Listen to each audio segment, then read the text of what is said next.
Assalamualaikum warahmatullahi wabarakatuh.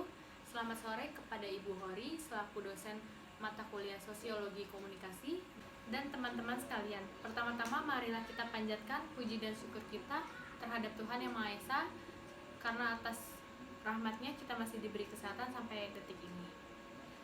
Di sini kami akan mempresentasikan regulasi media di Indonesia, studi kasus program hiburan waktu Indonesia bercanda di Net TV.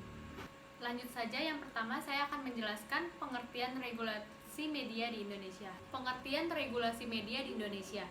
Regulasi menurut Kamus Besar Bahasa Indonesia adalah pengaturan.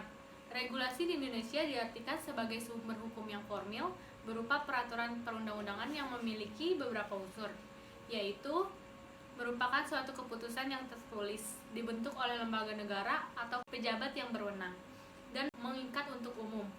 Regulasi juga merupakan segala yang mengatur kehidupan bersama. Selain itu, regulasi juga mengatur etika. Selanjutnya, latar belakang. Saat ini, televisi memiliki potensi besar untuk menjadi media hiburan terpopuler bagi masyarakat dari semua kalangan, karena sebagian besar stasiun menyediakan ruang untuk porsi paling banyak untuk tayangan hiburan dibanding informasi maupun pendidikan. Mengandalkan tayangan hiburan adalah sah karena hal tersebut didasarkan oleh fungsi-fungsi sosial yang harus dijalankan. Namun, idealnya fungsi tersebut dijalankan secara seimbang dan proporsional agar efek yang terjadi dapat memenuhi kepentingan media di satu sisi dan kepentingan khalayak di sisi lain. Namun, banyak acara hiburan yang melanggar regulasi undang-undang penyiaran maupun konten siaran yang bertentangan dengan pedoman perilaku penyiaran dan standar program siaran atau P3SPS. Presentasi selanjutnya akan disampaikan oleh Riana. Di sini saya akan menjelaskan tentang rumusan masalah. Ada dua rumusan masalah yang akan kita bahas dalam materi ini, yaitu yang pertama, bagaimana etika penyiaran dalam program Waktu Indonesia Bercanda yang ditayangkan di Net TV. Yang kedua yaitu, apakah efek dan manfaat dari penayangan program hiburan yang beretika pada masyarakat? Dan tujuan penelitian. Ada dua tujuan penelitian. Yang pertama yaitu menganalisis peran aktor yang terlibat dalam acara Waktu Indonesia Bercanda saat menghasilkan suatu program hiburan yang beretika. Yang kedua yaitu memahami bagaimana mengimplementasikan sisi positif yang didapat dari acara Waktu Indonesia Bercanda. Presentasi selanjutnya akan disampaikan oleh Jessica. Manfaat penelitian. Yang pertama adalah penelitian ini diharapkan dapat memberikan masukan dan kontribusi pada disiplin ilmu komunikasi untuk pengembangan penelitian. Yang kedua, penelitian ini berguna untuk memperdalam teori-teori yang telah didapat di bangku perkuliahan dan menambah wawasan tentang bagaimana analisis program hiburan Waktu Indonesia Bercanda di Net TV. Landasan teori. Menurut Griffin dalam Little John dan Faust 2010, teori uses and gratification dikemukakan oleh Blumer, Griffiths, and Katz yang menyatakan bahwa pengguna media memainkan peran yang aktif dalam memilih dan menggunakan media. Penggunaan media juga menjadi bagian yang aktif dalam proses komunikasi yang terjadi serta berorientasi pada tujuannya dalam media yang digunakannya. Presentasi selanjutnya akan disampaikan oleh rekan saya, Dewi Kartika. Media adalah saluran komunikasi massa yang memiliki ciri-ciri khusus, yaitu mempunyai kemampuan untuk menarik perhatian khalayak secara serempak dan serentak. Para ahli sependapat bahwa televisi termasuk media massa yang dikenal sebagai media elektronik. Lebih jauh, Riswandi menuliskan bahwa televisi merupakan media yang dapat mendominasi komunikasi massa karena sifatnya yang dapat memenuhi kebutuhan dan keinginan khalayak. Televisi memiliki kelebihan dari media massa lainnya, karena bersifat audiovisual, didengar dan dilihat. Program acara. Kata program berasal dari bahasa Inggris, yakni program atau program yang berarti acara atau rencana. Menurut Morrison, program adalah segala hal yang ditampilkan stasiun penyiaran untuk memenuhi kebutuhan audiensnya. Materi selanjutnya akan dibacakan oleh Andika Dwi. Regulasi pada televisi. Pedoman perilaku penyiaran merupakan panduan mengenai batasan-batasan yang diperbolehkan dan tidak diperbolehkan. berlangsung dalam proses pembuatan program televisi.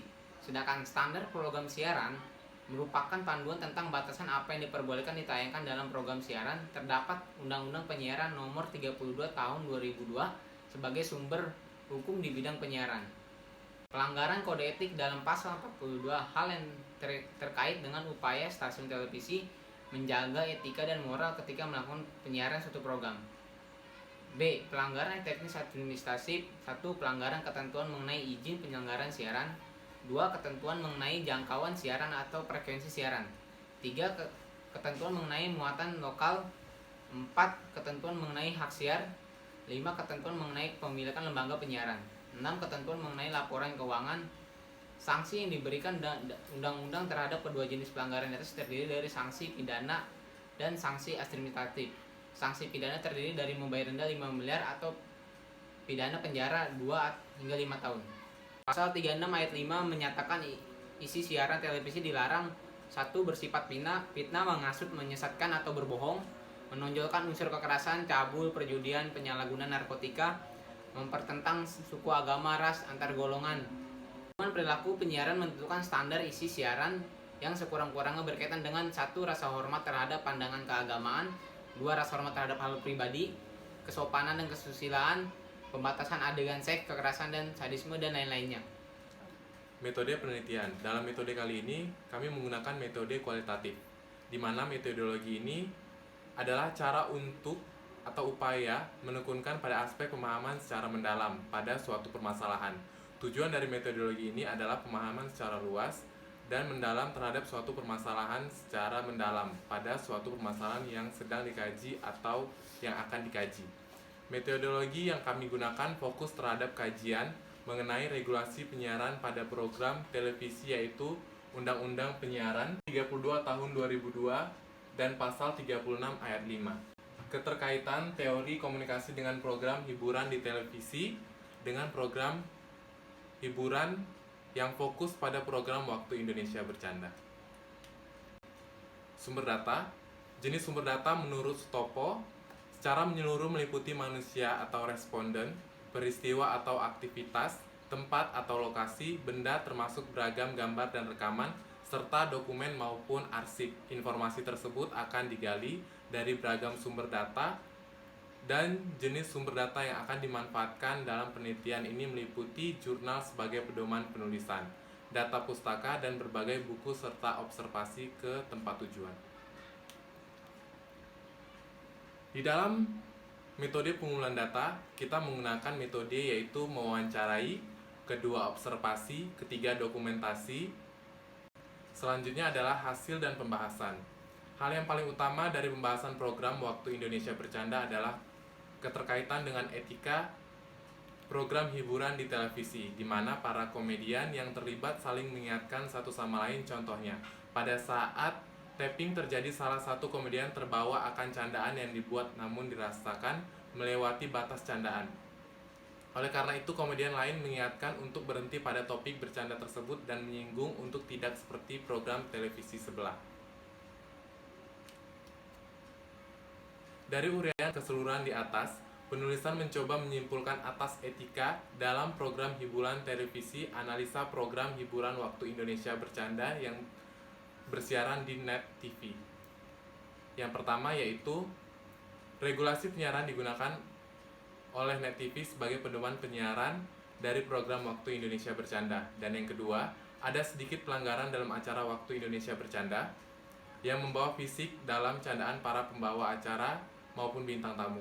Dan yang ketiga, hiburan dalam program Waktu Indonesia Bercanda dianggap masih dalam batas wajar sehingga masih terus berjalan dan tidak pernah mendapat teguran dari Komisi Penyiaran Indonesia atau KPI. Dan yang keempat, orang tua pun tidak perlu khawatir untuk membiarkan anak-anaknya menonton program Waktu Indonesia Bercanda.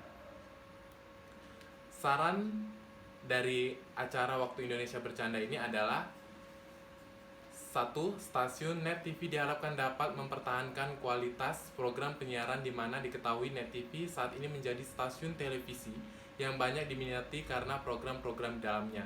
Dan yang kedua, para pemain diharapkan dapat mengontrol ucapan etika.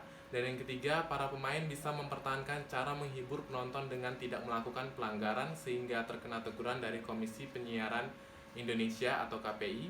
Dan yang keempat, pada program Waktu Indonesia Bercanda, diharapkan tetap memperhatikan etika dan menghibur masyarakat agar tetap menjadi program terpercaya untuk masyarakat berbagai kalangan. Sekian presentasi dari kelompok kami. Atas perhatiannya kami ucapkan terima kasih. Wassalamualaikum warahmatullahi wabarakatuh dan selamat sore.